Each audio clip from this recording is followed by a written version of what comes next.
It's time to feel the rage. Welcome to Film Rage, where we talk movies. Streaming flicks again this week from our homes, as that is all we can do, as the cinema doors remain barricaded with armed guards and attack dogs, keeping us out of the place we desire to be. Oh well. Directors and actors beware, as you cannot hide from the rage. My name is Bryce, and I'm part of the Film Rage crew, which also includes Jim. Hey there, Jim. Hey. And the man who has 2 tickets to paradise. So pack your bags, as I believe he leaves tonight. It's Murray. Yo. Hey there, Merman. So with the introductions out of the way, let's rage on. Okay. Thanks to all who've been supporting us. If you love our independent podcast, please support us and join the growing Film Rage community by joining our membership at buymeacoffee.com/Film Rage YYC. All members get a special episodes and content only for members, along with all members that sign up get a special limited edition Film Rage merch item. If you cannot commit to a membership, you can still buy us a movie rental and dare us to see a terrible film. Shout out to our biggest listening state, Colorado, and for our biggest listening province in Canada, which is Alberta. We thank y'all for being number one in our hearts. Go Rams and yeehaw! Nice.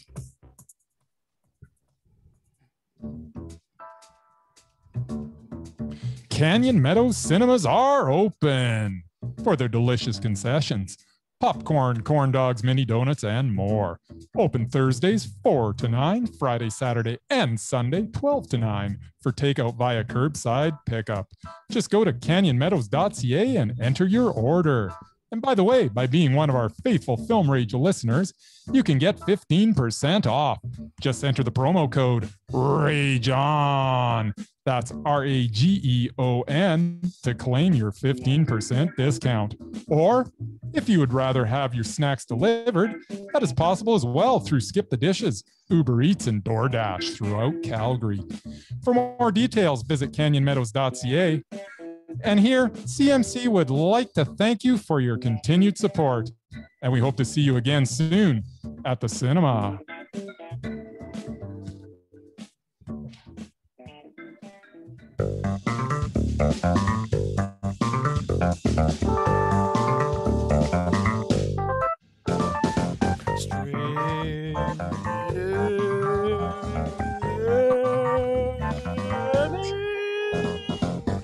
And what? We're streaming, Jim.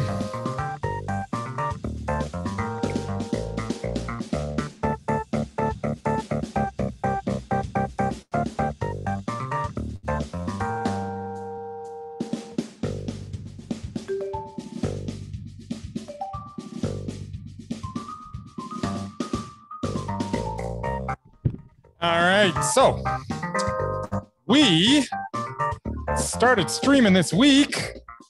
Well, at least I started with a little film that's on Netflix.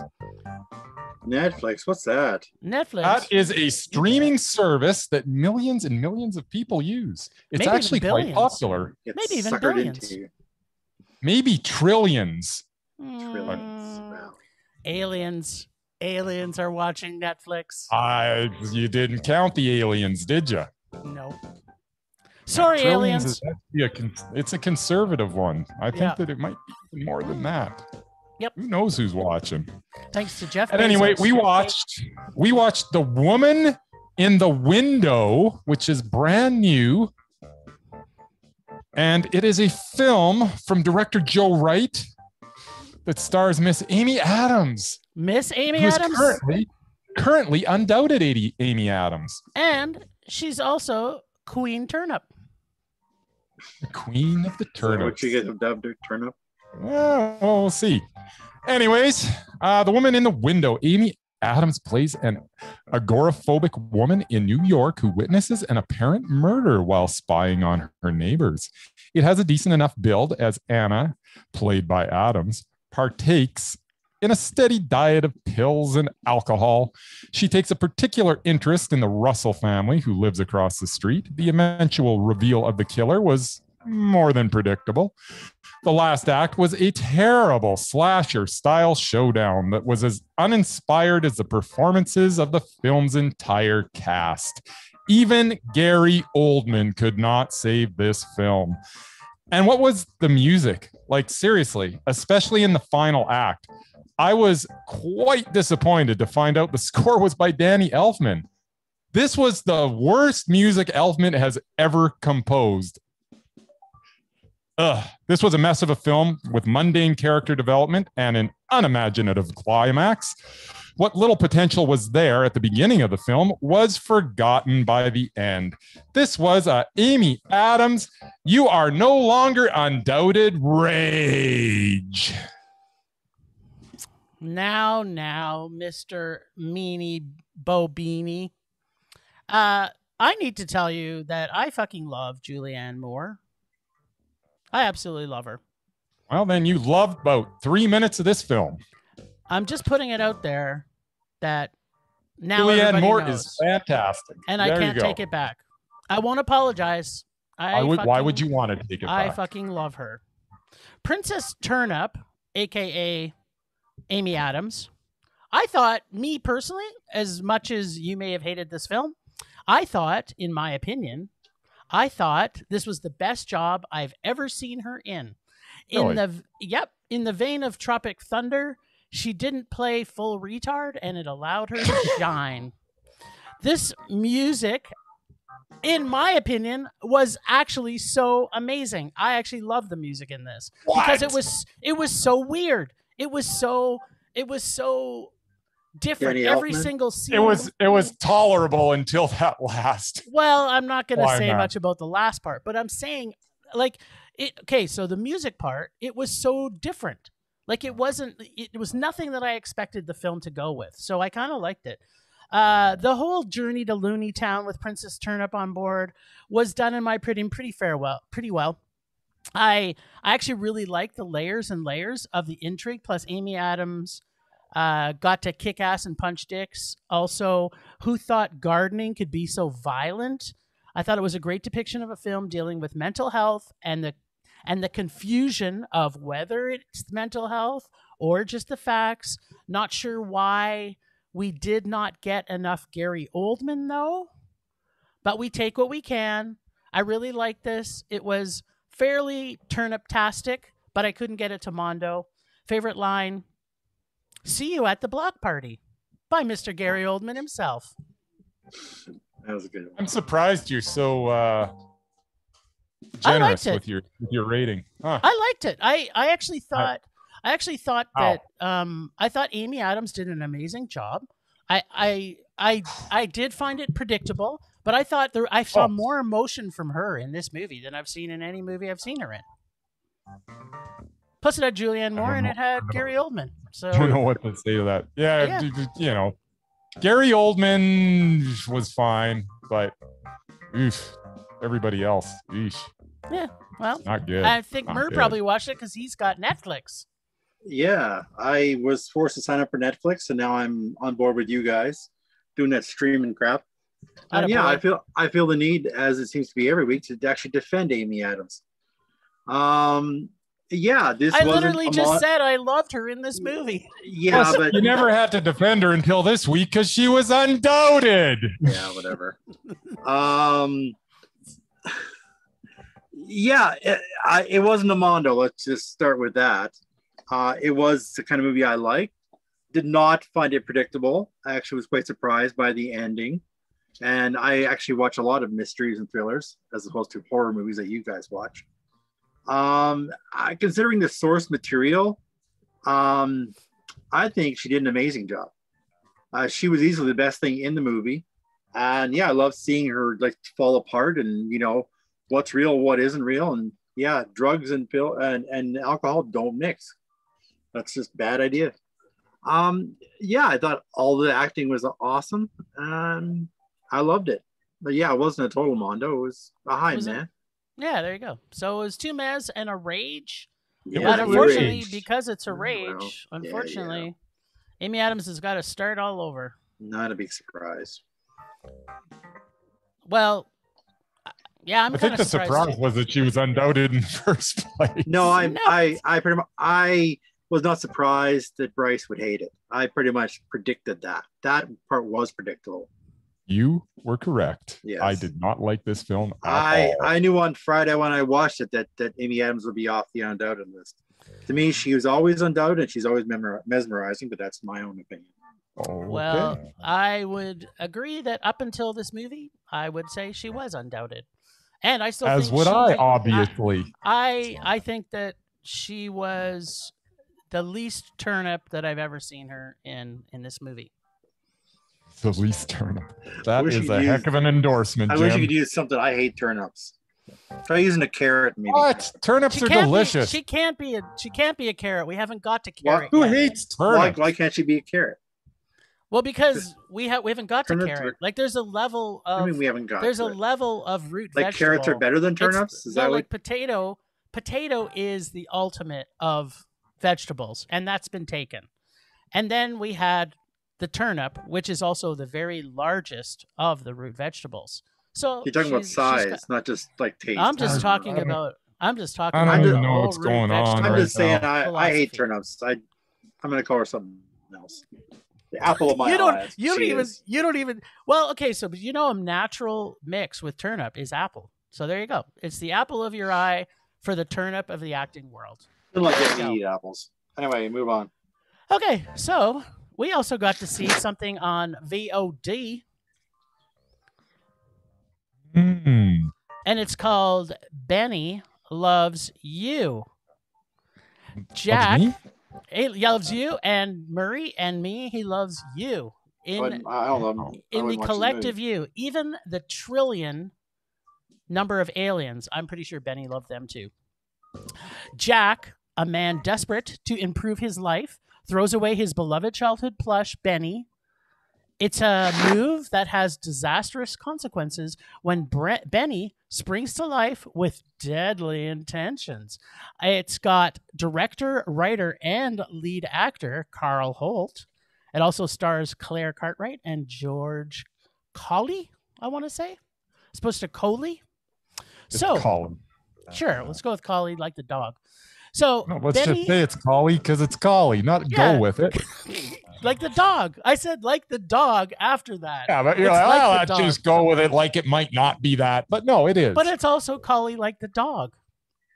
So what does that have to do with the price of tea in China? You love that tea. Yeah, you don't even drink tea. You drink caffeine No, and I other don't. sources. Yeah. So Benny Loves You on VOD, which was one of our discount offerings from VOD for a long time. We have been paying $25 for movies not quite as good as this. Had the worst creepy little fucker type on the planet right off the bat, the kind you want to punch in the face continually, and then voila, it happens and life becomes fantastic. Wink, wink. You know what I mean? You know, when they punch a kid in the face and then rip their eyes out in the first 5 minutes, it's going to be a pretty awesome film. Every scene in this movie was fucking fantastic homage to horror films of the past. If I was not laughing my ass off, I was screaming, yes, this is awesome, including the banker character, which was so accurate. Again, wink, wink, as a banker. Chucky Meets Grover, aka Benny, delivers on so many satisfying levels. I now have faith in the subgenre of horror films, which I'm calling murderous toys. So many funny, stupid, funny parts. And if you were not looking very closely, you would miss all of these little things that Jack, for example, Jack gets caught in his office, misses the water bottle, and how his parents die, or Jack coming out of his room after Benny comes to life and he's comes out with a lightsaber as a protective weapon. So many back-to-back stupid, hilarious parts. It's like a fucked up Energizer bunny who keeps going and going and going and going. Had almost every horror influence from every horror movie ever made, but still made it funny, entertaining, and cute as a killer little button. I thought it did get a little bit old near that we got to the end, but the film was such a fun ride all the way through it. can't wait for a sequel. And you know I've never said those words. It was Mondo. What? I love this movie. I think it might have been made for me. You know what? I barely like it. remember the damn thing. I just Oh, that's good. here are all my thoughts on Benny Loves You. I remember the glee that Benny had as he was killing. Wish that glee was more infectious. The gore was over the top. The absurdity was also over the top, to the point Yes. that it was entertaining. I'm not going to deny that. But the film is ultimately just forgettable. I honestly don't remember much of what I watched. It was mildly entertaining, but it was a mildly entertaining 94 minutes of meh. Yeah, well, you'd be wrong because it was I'd love to funny. expound on like stuff, but honestly, How did I you don't not even catch remember. all of the inside jokes? Like there were so many inside jokes paying homage to so many. Oh, I'm horror sure in the films moment I probably did, but I was just unimpressed. I was unimpressed. Wow. Laughed a few times, but ultimately just I laughed the entire movie. I could not stop laughing this entire movie. it was meh. Well, Ask that's me in sad. a year if I've seen it. I'll say I don't know. I have a might have. feeling maybe, and I'm just thinking this maybe, perhaps when you were watching it, you weren't in the right frame of mind. Yeah, that. I know you're reading my mind right now, and I'm telling you, you were not in the right frame of mind watching this movie. I think I was in a fine frame of mind. It was late at night. I was sitting there watching it by myself. Okay. And if ever there was a good frame of mind to be in, I think I was there. I was ready. I was ready for Benny. I was ready for Benny to entertain me. And how did you not love even in the first 10 minutes when the mom slaps that little creepy I didn't little fucker? dislike anything. It's just it wasn't memorable. Oh man, I love It was just it was the definition of meh. I might buy it now. I think that's what I'm going to do. Right. Okay, Excellent. excuse me. I'll be right back. No, you can't buy it now. Oh, okay. I'll wait till later. Yeah. Wait till later. Okay, well, we also got to see something on our favorite streaming service, which I'm going to put this out there right now. Shudder, if you ever listen to us, can you please just sponsor us? We've decided collectively, and I'm speaking for the entire Film Rage crew, that Shudder is the best streaming service, and every other one needs to try and get up to speed with where Shudder's at. I'm just going to say it. I like Shudder a lot. I'm in love with Shudder. They used to frustrate me, but now they just give me joy. It's pure joy. Joy. Yes. Joy. Happy. To be honest, I mean, I hate to beat a dead horse, but Fried Berry was worth the whole year's subscription. Well, speaking of Fried Berry listened to our episode, and I'm in the works to try and get us, because you had said last week that you really wanted to get your Fried Berry underwear. So I'm working on it with them right now. If we can get Fried Berry underwear, they want us to have a photo shoot in their underwear in front of a cinema somewhere. I'm like, done. No. Count it done. It's happening, man. Fried Berry. Yeah. By the way, I watched the short. Loved it. I know, right? So good. I know. So good. Okay. Well, all right. Anyways, we talked back to the matter at hand. about Fried Berry enough last week. No, I don't think we did, and we definitely haven't this week. But we have to move on. There's only so many hours in the day. Is there? So we are going to talk. I think we're a little bit ahead of schedule. Perhaps we should. No, I don't think we are. Did we talk about Fried Berry? No, I don't think we should. Maybe we should just talk about Fried Berry every episode from now on. I No. think we should just rename the podcast. It's the Fried Berry Podcast. We can watch it every week, and we can just discuss it again and again. I like it. We should make a special, just actually weekly segment where we say one thing that we liked about Fried Berry. I like it. All right. Anyways, sorry, what was the streaming service, Jim? Shudder. Dum. Thank you. All right, so it was The Funeral Home that we watched, aka La Funeraria. Nice. It's the story of Bernardo and his family amongst the supernatural entities that inhabit his home, which is also the same structure that he runs a mortuary business out of. Tonally, it is perfect. Pacing, is very good. Love the way the whole movie was lit. The performances were great. The music was spectacular. The overall story was meh. The closing scene almost makes up for the tedious journey to get there, but not quite. This was a very interesting concept with a metric ton of potential, where everything resonated perfectly except for the actual story. Ultimately, it is a style over substance meh. And that's all I got to say. That was pretty succinct. Merman, did you get to see this one? I did, and it may actually surprise you guys, but I somewhat agree with Bryce. What? Somewhat. What? My summary of this film is I see dead people and apparently I dance for them. That is what I take away from this film.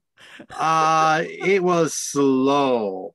I kept waiting for stuff to happen and waiting for I've seen Poltergeist and all these other movies about possessed and houses and ghosts and that kind of stuff, and I'm like, where is it? Like, what is this thing that's causing the problems? Like, were you expecting to see Maggoty Chicken somewhere in the movie, Mur? No, I thought I would see more supernatural crap than I actually did. And yeah, I felt like the daughter about halfway through, I wanted to check out of the movie too.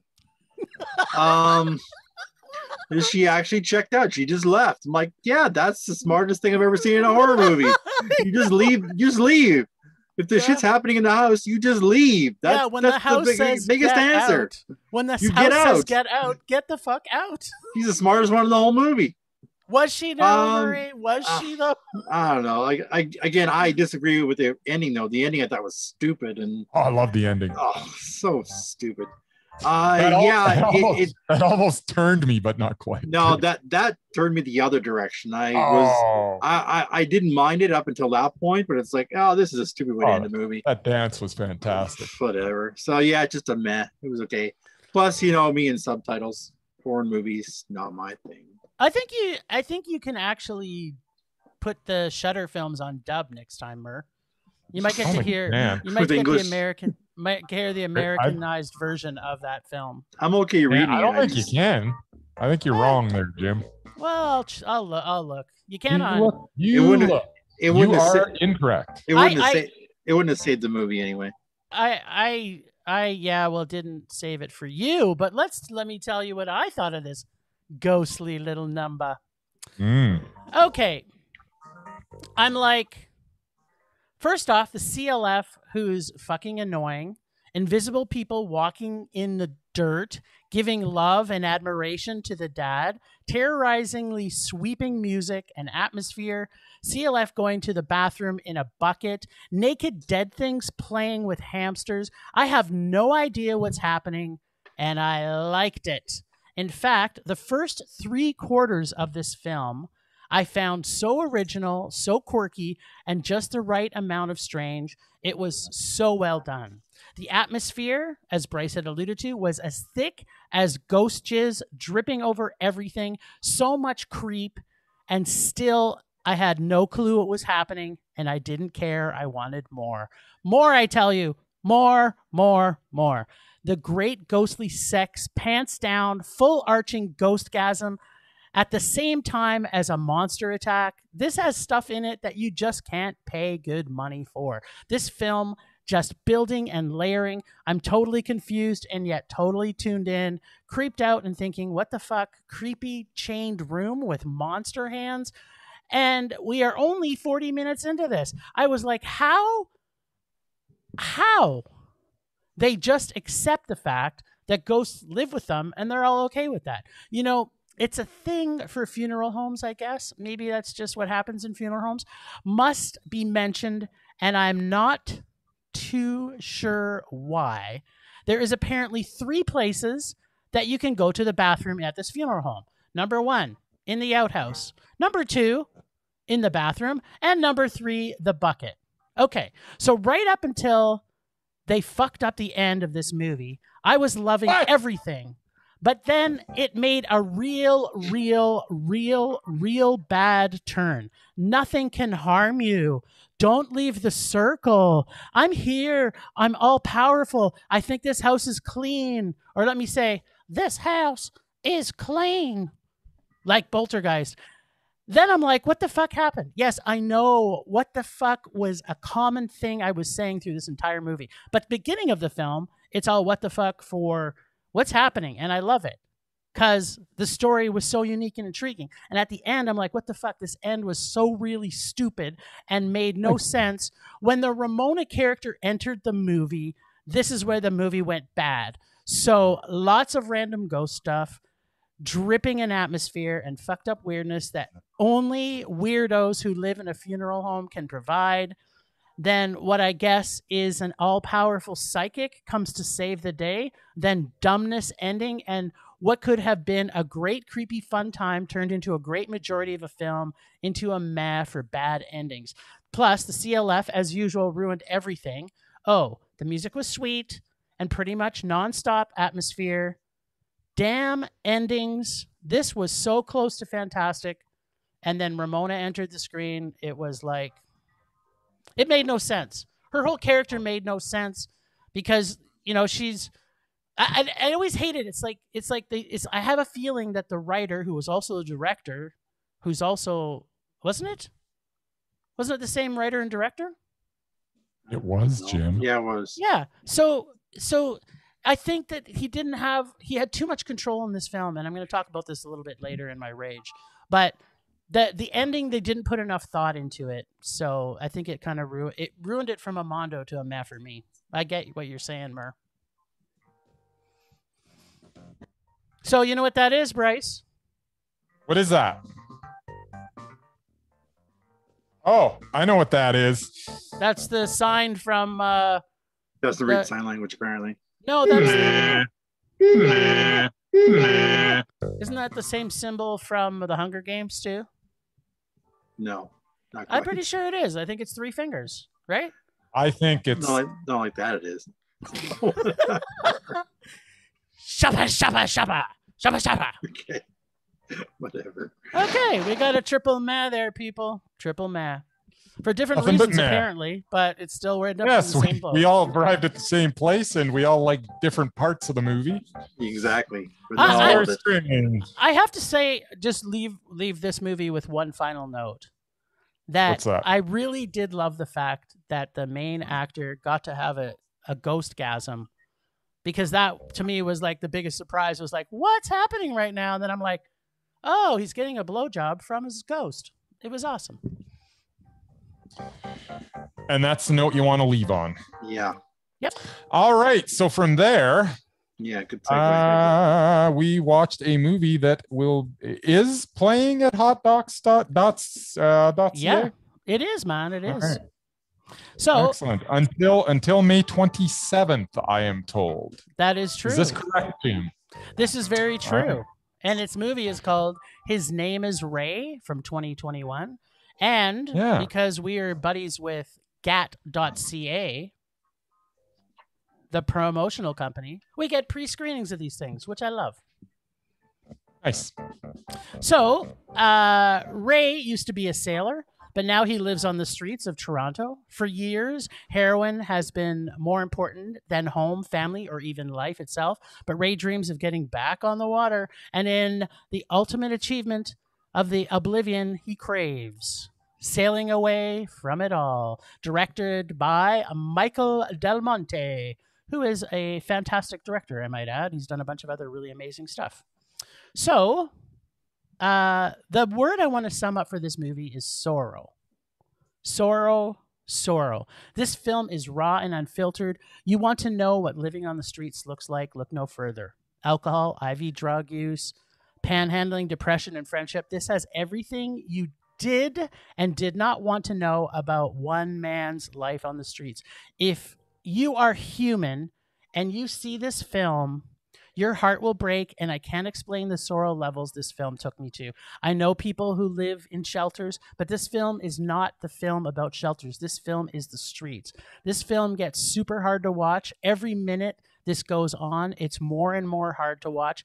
It's depressing and heartbreaking and sad. It's like watching a human train wreck, and you can't do anything but watch and get more sad and heartbroken.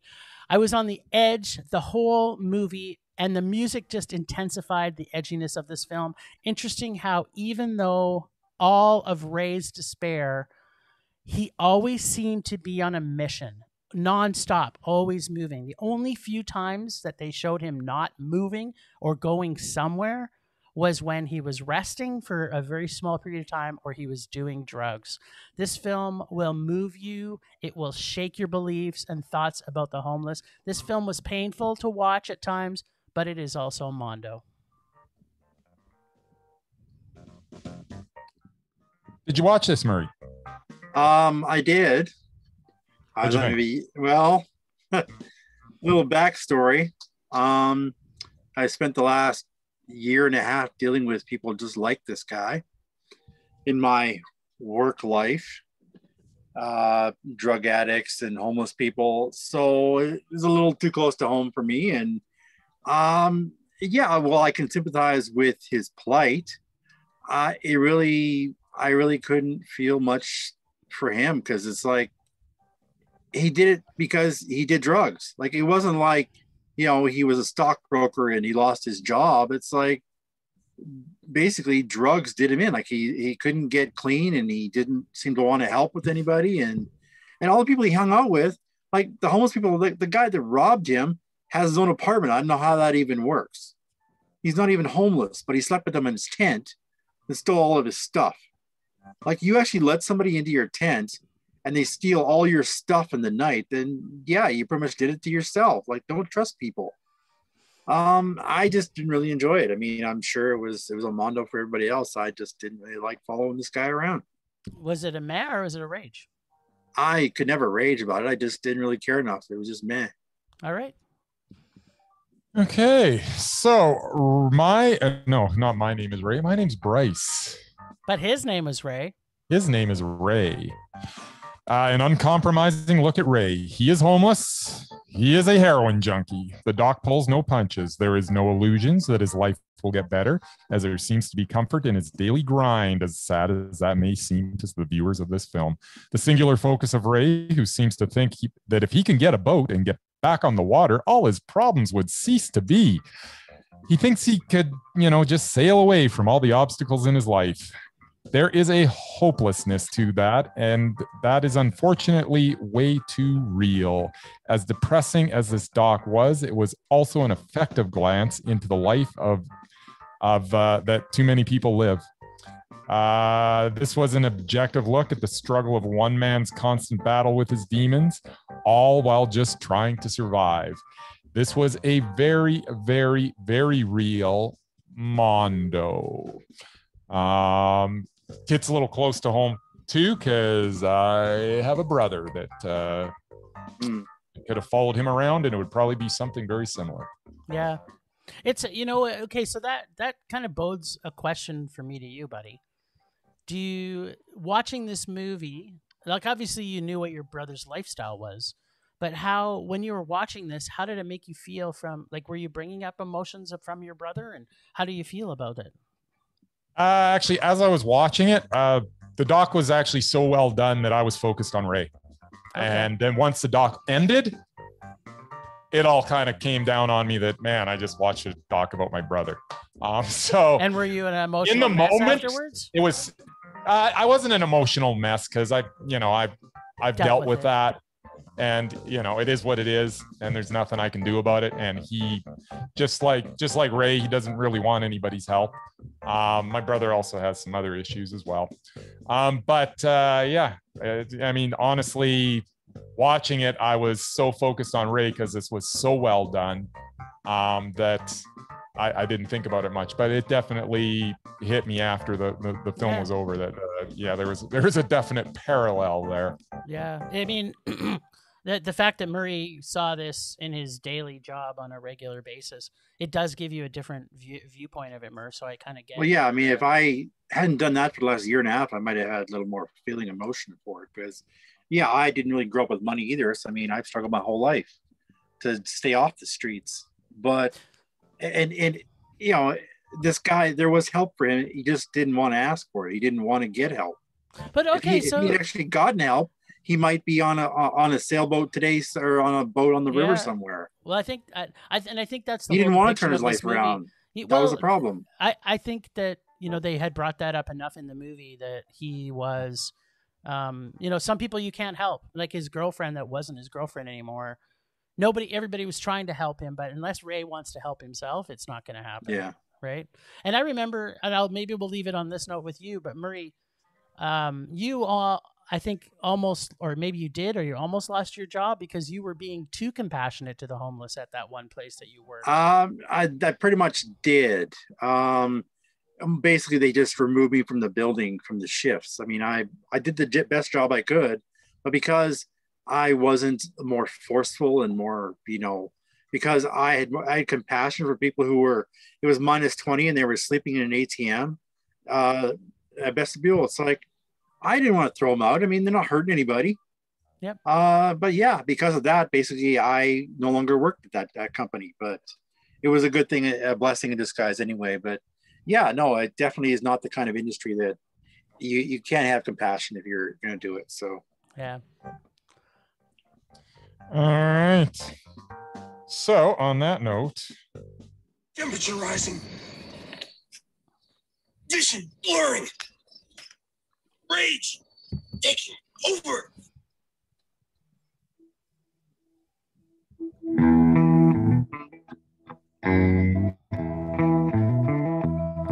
Oh, the rage was real today, people. The rage was real today. I loved the atmosphere. I loved the drippy gooiness that was the funeral home. But I think this is another situation where we have a writer, director that needed either to take one helm or the other. I do not like it when we have what I would guess I'd consider sloppy writing at the end. That it just infuriated me because this movie should have been a super mondo. And I just think that they just dropped the ball and made it too convenient at the end. So for that reason, I'm going to say directors and writers, if you're going to be the same, if you're going to do the same thing, if you're going to be it, first off, I don't think it should be your first film. I think it should be like your fifth film, maybe. Be the writer or be the director, or be the director and not the writer so that you can bring that vision. But if you're too close to the project, I think there's a great chance that you may not get it. I kind of want to see more about what Mauro Ivan Ojeda, maybe? Sure. I kind of want to see more of what this guy does because he knows how to bring the atmosphere. I can tell you that. But like sometimes you gotta drop one ball to pick up another, and I think that's my rage this week. Mauro Ivan Ojeda. There you go. I actually have a bigger problem with actors / directors than I do writers. Because I mean, if you want to write the script yourself, that's fine, as long as you have somebody else to help you along the way. But once the script is done, then you can do the directing. But actors who direct themselves, unless they're good, you can tell. I mean, I've seen so many independent films with my previewing of people who write, produce, act, and direct. They do everything, and it's like sometimes you just shouldn't. Yep. Just do one or the other. Pick one of your friends to direct you if you want to be a star of it. Yeah, well, I would agree. That's another bandwagon I would easily jump on. All right, Bryce, what you got, baby?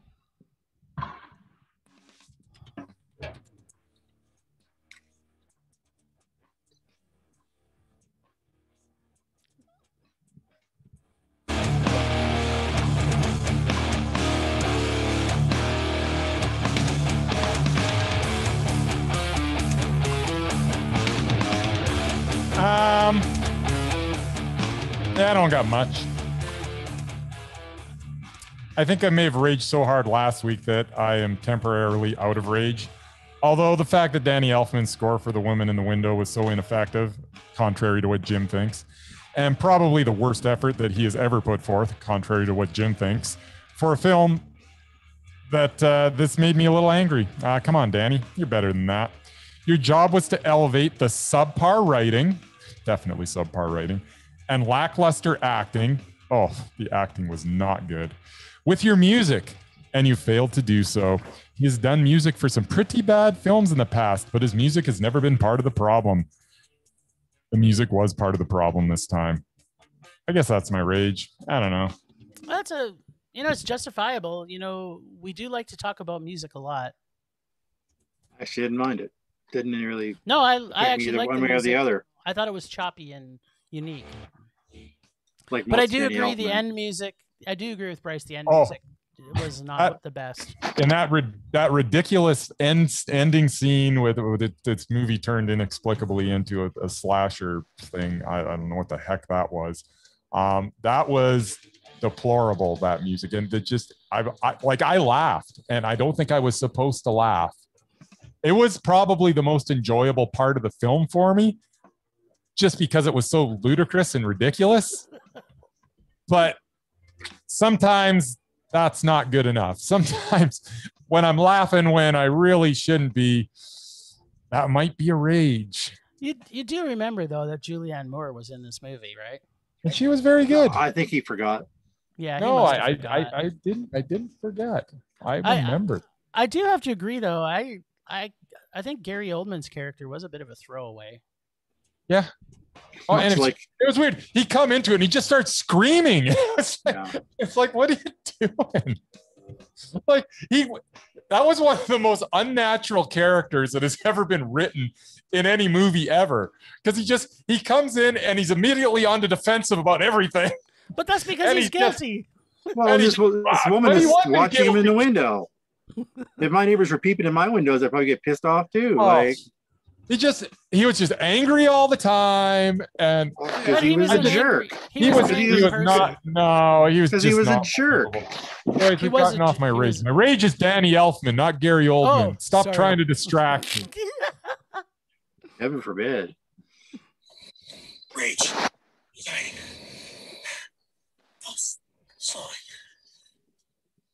Anger fading. All right. Looking for a podcast all about nerddom? Want a podcast with an emphasis on representation? The Nerd Alternative is the podcast for you. Join me, Ram. Me, Hassan. And me, Levi. 3 Black British nerds tackling the pop culture we love and sharing why we love them. The Nerd Alternative, a sweet melting pot of all things nerdy. Have you checked this one out, Jim? I fucking love the Nerd Alternative. This podcast is amazing. Everybody needs to check it out. Check it. If you're listening to us right now, just pause it and then go onto your streaming site and then come back to us after. But go listen to the last episode of the Nerd Alternative podcast. You will not regret it.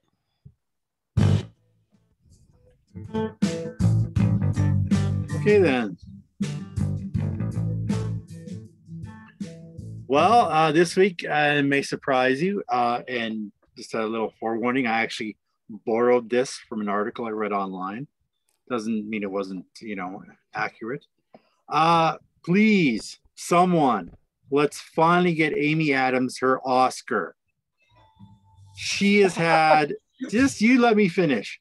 She has had 6 Oscar nominations without a win. And on paper, The Woman in the Window could not actually put her over the top. Unfortunately, hard for me to say, thanks to a troubled production and iffy source material, she may be waiting a while longer.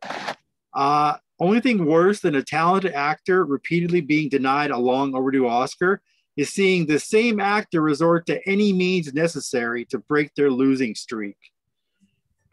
Take Leonardo DiCaprio. His solution was to get tossed around like a rag doll by a CGI bear and eat raw bison liver. There's no doubting Leo's commitment or talent, but let's face it, nobody remembers The Revenant for anything other than the grueling ordeal that finally got him his Oscar. I remember the whole thing. I remember it was a rage for me. Glenn Close has that movie. Glenn Close has now received 8 Oscar nominations without a win.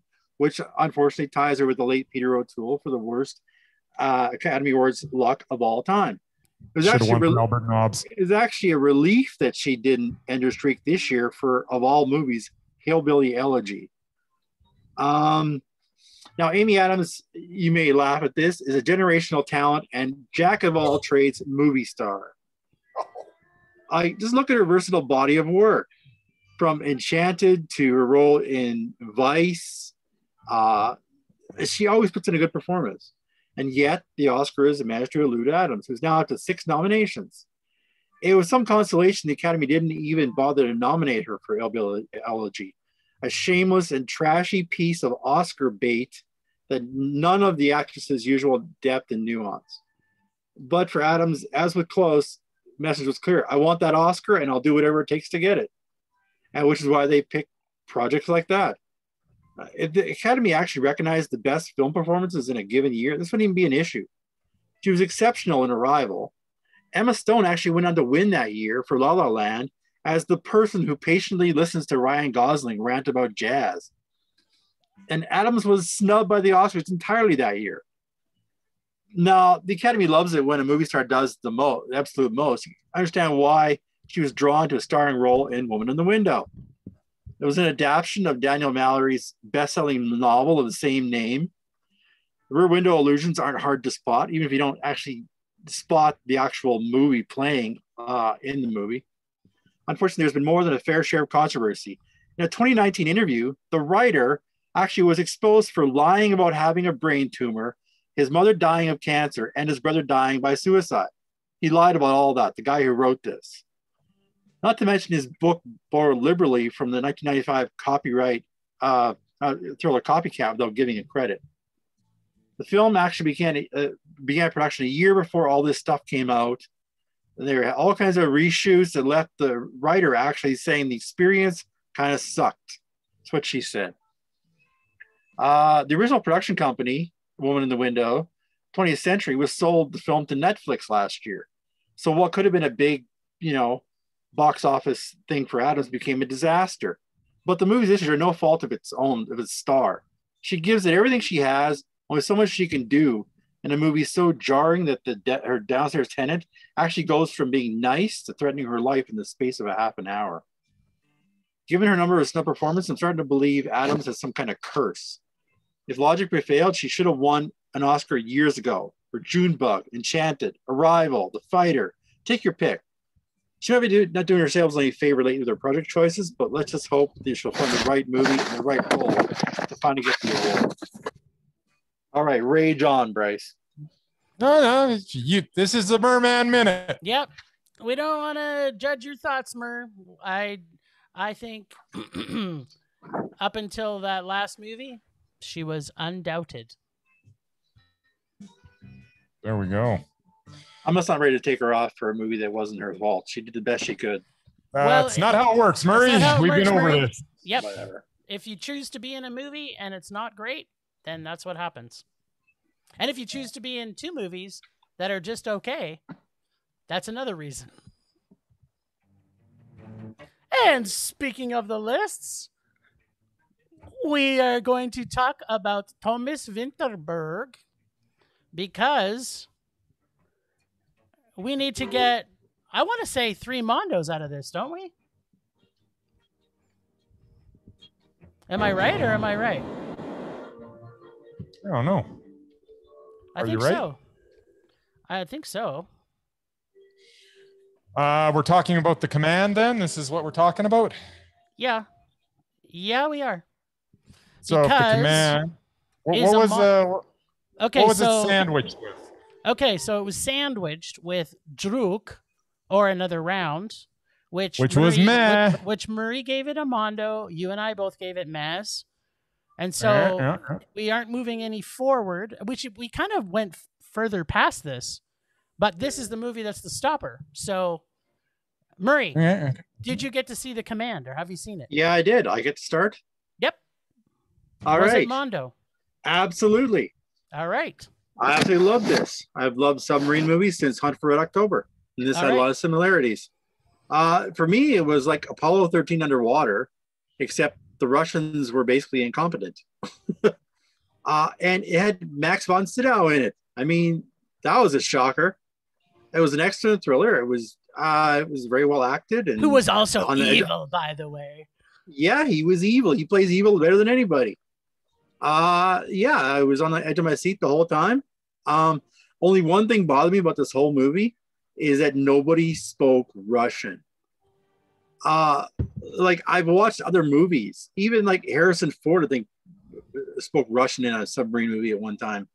And my favorite movies of all time, Hunt for Red October, Sean Connery, Alec Baldwin, Tim Curry, and Sam Neill all managed to speak Russian and with marginal Russian accents. Okay, but nobody in this film actually spoke Russian. It was all in English. I'm 100%. Okay, so I'm going to completely argue with you there, because that is literally one of the things that annoys me the most of any movie subtext, is when you have a movie and they expect you to have an accent for that particular. Well, it's not even the accent, just speaking the language. Like this was the Russian Navy. Yeah. These are Russian officers. Yeah. And I mean, I can read subtitles for minutes at a time if they're just going to speak to each other in Russian. But they spoke to each other in English. That's the only thing that bothered me. It's still a mondo, but that just bothered me. I thought they should have put more effort into that. But I absolutely hate when they put accents on people when they're speaking English in a movie. Because like I said, they're speaking our language. They're speaking. But to if they're us speaking Russian, then it's okay. Like they can learn Russian. Well, then the actors could have learned Russian. They should have hired non-Dutch actors. They should have hired. But then you'd have to read subtitles, Murray, and you hate subtitles. Hey, I got through Hunt for Red October, and it wasn't all in Russian. Just it was enough to make it appear that yes, they're actually Russian. Sean Connery's Sean Connery to speak with a Russian accent was brutal. He's terrible at accents, but he actually learned the Russian.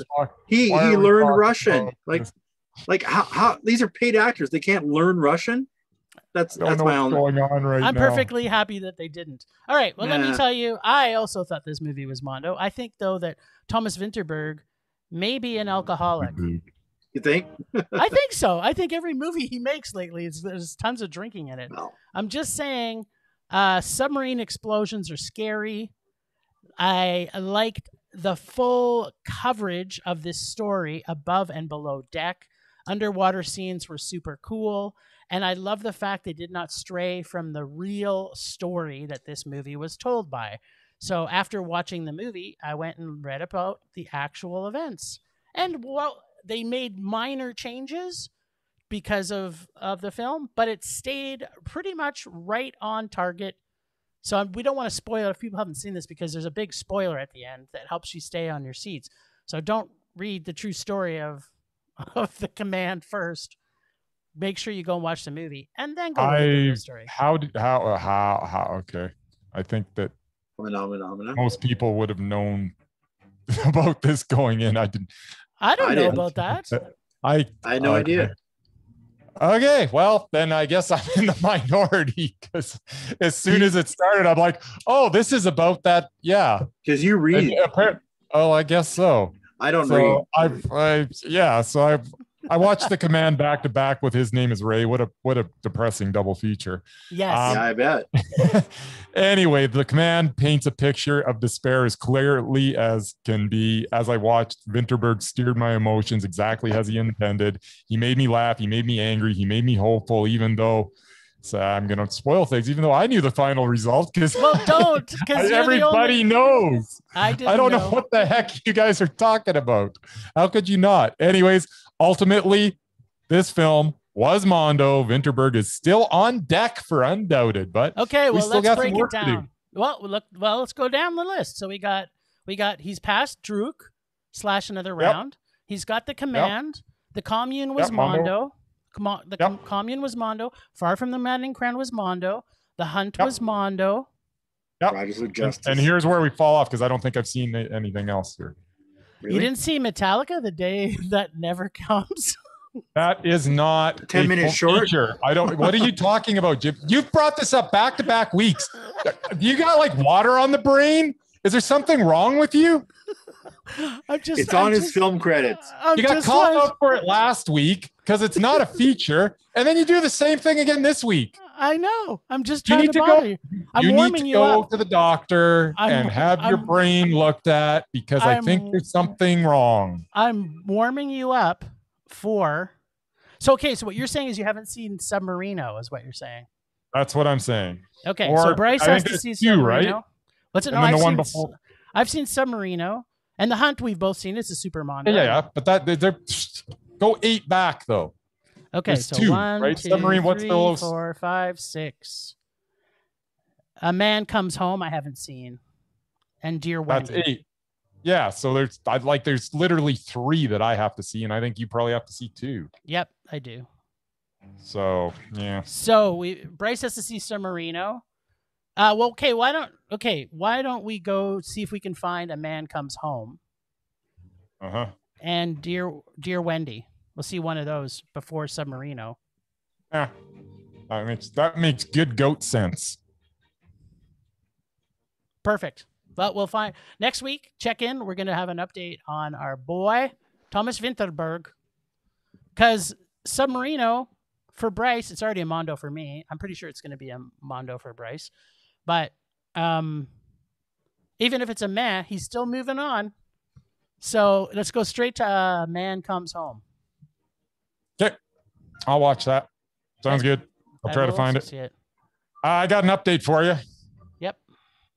I watched the new Angelina Jolie action flick, Those Who Wish Me Dead. Okay. And the reason that this is significant is it has a gentleman that is in the Undoubted list. His name is Jon Bernthal. Oh, okay. Yeah. I'm sure. He was very good in this. This movie was not very good. Is it a rage? This movie was a meh, which forced me to do a Jon Bernthal double feature, because before this, he was in a movie called Vienna and the Phantoms. It sounds like a meh before you even tell me what you thought of it. Heard it. Vienna and the Phantoms was the same as Those Who Wish Me Dead. It was also a meh. So bye Bernthal. It pains me because I'm the one that got you on the list, and I was very proud of it because it was one of those actors that you're like, what? I knew he wasn't going to last. I knew he wasn't going to last. I thought he would continue to pick the stellar projects. But these back-to-back mez. Bernthal, you're no longer Undoubted. So we got some names to take off. Bernthal is off the Undoubted list, and as much as it pains me to say, Amy Adams, that latest, The Woman in the Window, was such a rage. She's no longer Undoubted either. But Thomas Vinterberg is still on deck. He's on deck. Moving forward. And we're going to be seeing, what was it called again? Something about a boy. No, that's not it. Something about home. Coming home, something home. So we got boy in the title, doesn't it? A Man Comes Home. See, there we go. Boy, man, whatever. I was totally right. In your mind.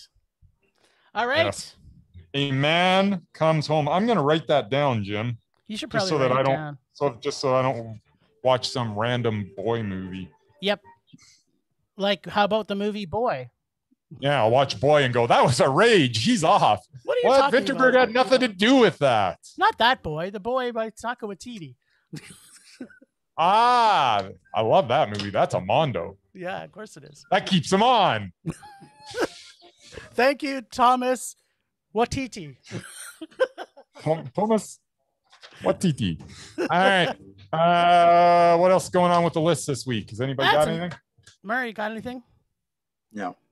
Well, your Vinterberg was a great suggestion, by the way, because he's still rolling. Still waiting. He is. Yep. All right. You know what time it is? All right, then.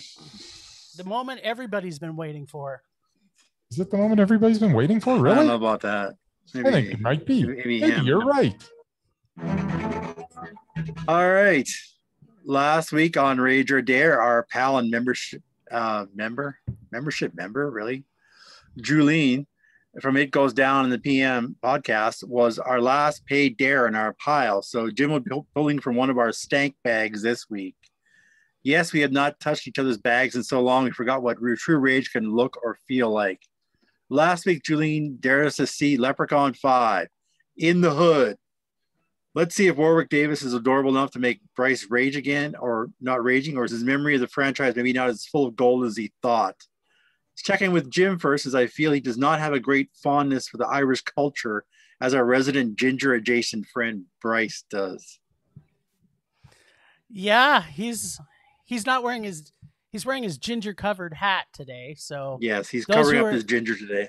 I don't know where this ginger thing came from, and I'm not sure why this continues to be a thing. I am not ginger. I don't know what you're talking about, but you sure about it. I just want to say there isn't a freckle on my face. But does the curtain maybe the freckles are on your face? Does the curtain match the drapes? Exactly. This is the question.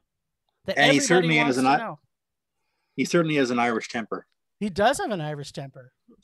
He says he's not, but apparently he is in the inside. I think he really is. Okay. My grandmother Frame was Scottish, and my grandmother Hollingsworth was English. Scottish, Irish.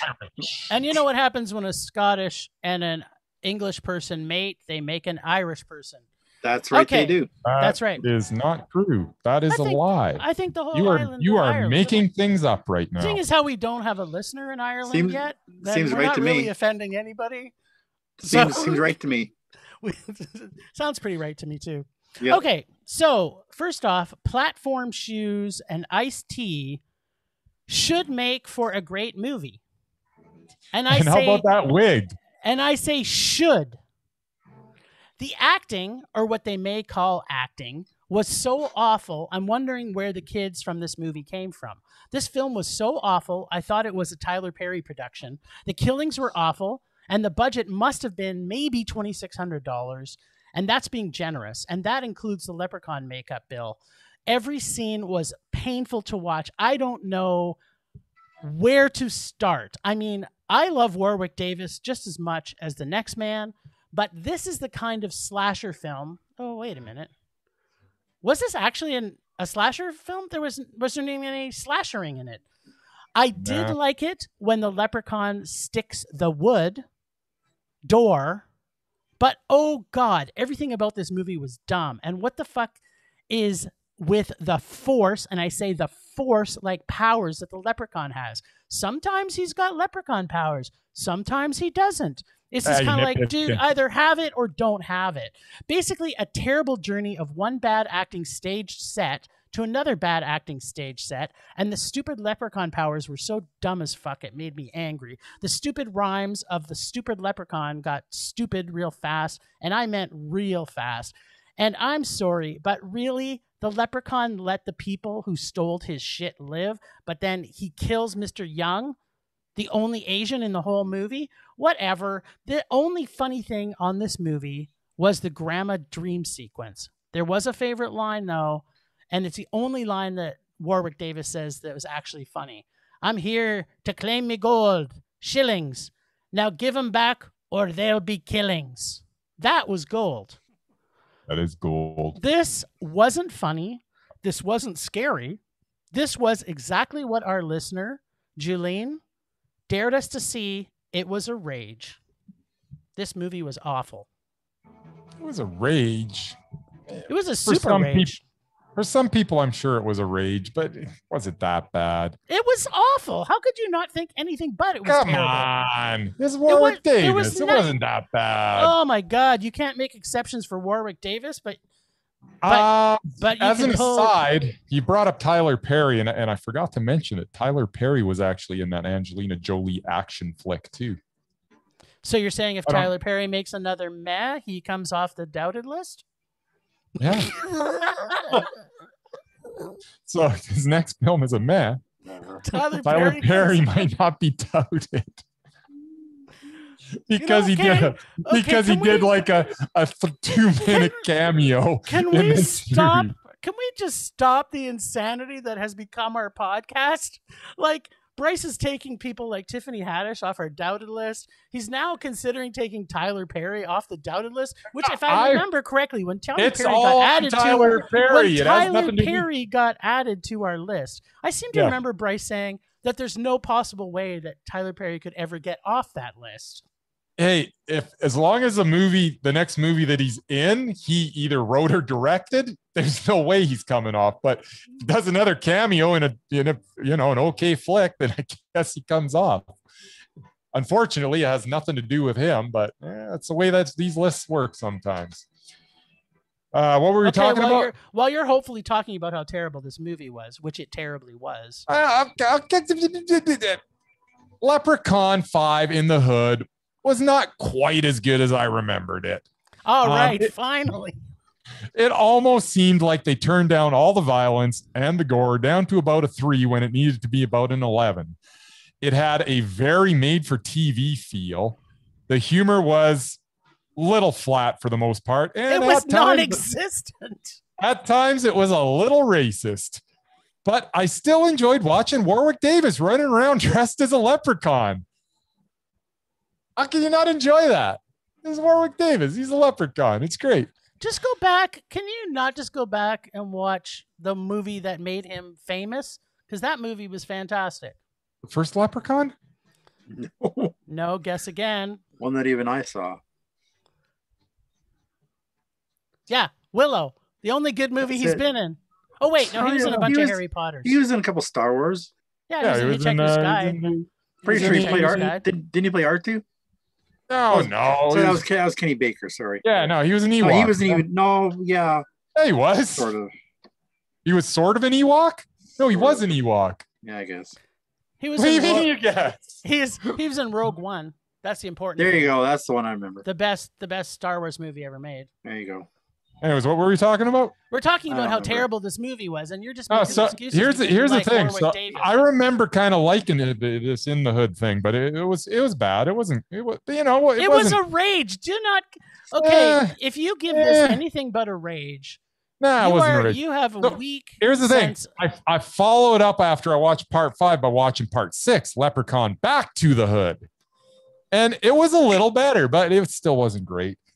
These weren't rages, though. I can understand why some folks may see them that way, but they are still nowhere near bad enough to warrant being part of this segment. Yep. I will say, though, after watching these films, that you can pretty much stop watching this series after the first 3 films. As much as it pays me to say, even part 4, Leprechaun in Space, was a bit of a turkey. I am now. Are you making that up? No, that's part 4. Movie. Leprechaun in Space is a movie, my friend. Slasher movie has an in space movie. It seems like a can't miss concept, but it amazingly did miss. The only in space movie I ever want to see is Machete in space. Otherwise, every other space movie can just go to the trailer looked fantastic at the end of fall to the ground like Gravity. So I'll just end this by saying I'm just glad that not only are we going back to our regular format, but also that Jim just might pick from my bag and we can demonstrate to the listeners what this segment is really about. You know what? That's all I got to say. I'm going to pick up that gauntlet. I'm going to choose your rage bag. Nice. This is very exciting for me. I got a whole bag of good stuff here. I'm you ready for it? Yeah. Y'all ready for this? Okay, I'm just randomly picking something. Yep. There we go. Yep, I got it. Yep, I got it. Yep. Mm-hmm. One. Okay, and he's going to now read to me what I'm going to see for next week. You like Jon Bon Jovi? I sure do. Who doesn't? It's, wait a minute, Moonlight and Valentino? Moonlight and Valentino. This is what Rage or Dare is all about. You know what? I kind of like Jon Bon Jovi singing. Maybe he'll sing a song in this. Well, let's hope that just like the last musical singer that turned actor from your bag, that I can still get this movie. or you're going to be having to hunt for glitter and Moonlight and Valentino unless Murray can find it in his $2 bags of movies. No.